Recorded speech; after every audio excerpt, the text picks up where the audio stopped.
Let's go sell some milk. 6 heures du matin, le jour se lève à Santa Ana, banlieue sud de Los Angeles.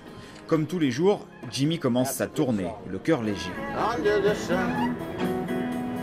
Under the sun. Look at Sous that le sun. soleil. Regardez-moi le soleil.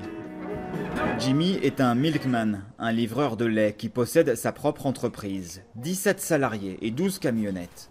Comme la plupart des petits entrepreneurs américains, il subit de plein fouet la hausse du prix de l'essence.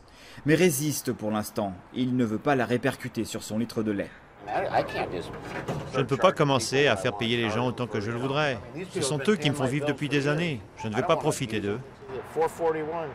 Pourtant, en bon patron, Jimmy fait rapidement ses calculs quand il passe à la pompe. Et la hausse lui coûte cher. You're talking to maybe. On parle là de quelque chose comme 2, 3, 4 000 $ qui partent chaque mois. C'est l'équivalent d'un salaire. Je pourrais embaucher quelqu'un à ce prix-là.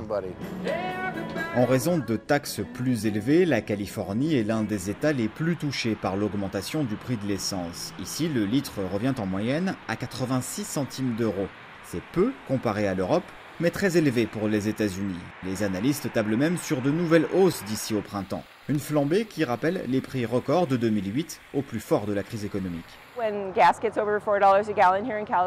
Quand l'essence dépasse les 4 $ le gallon ici en Californie, les gens conduisent moins, ils ne sortent plus, ils ne vont plus au restaurant, ils ne vont plus au cinéma, ils ne font plus ce qu'ils font d'habitude. Et alors ce sont tous ces commerces et leurs employés qui sont menacés. À Los Angeles, où la voiture est indispensable, les automobilistes semblent résignés. Je n'ai mis que 10 $. Je n'ai pas les moyens de faire le plein. Mon trajet quotidien est très court, je pourrais utiliser une voiture électrique. J'y pense pour ma prochaine voiture. Qui peut y faire quelque chose? Si c'est l'État, alors il devrait le faire, non?